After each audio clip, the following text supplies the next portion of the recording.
everyone, my name is Jenny and Garganza-I. I'm gonna perform lifting and burping and pumps. First, we need to perform proper hand hygiene.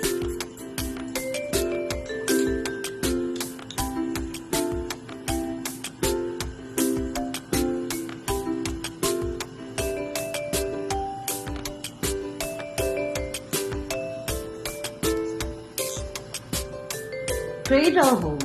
Make sure you provide support on their neck, back, and head, and their also bottom.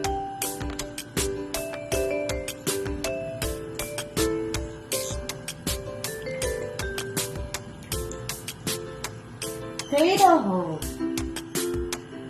Lap hold.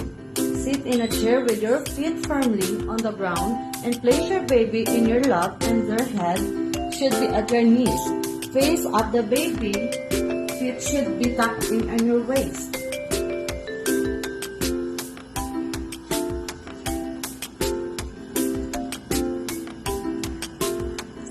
Lap hold.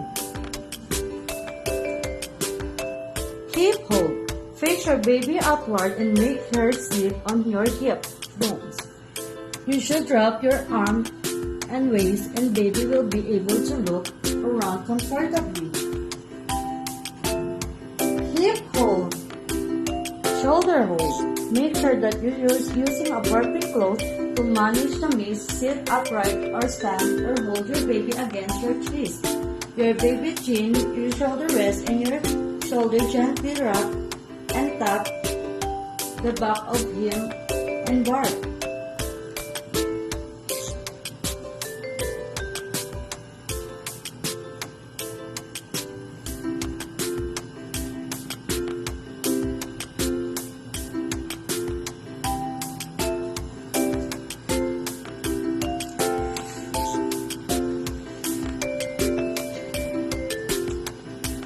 Shoulder hold.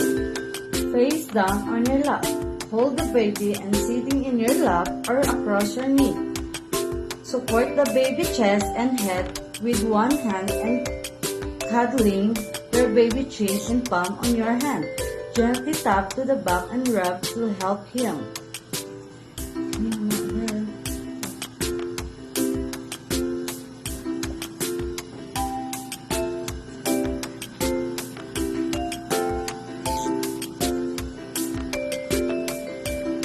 Face down or lap.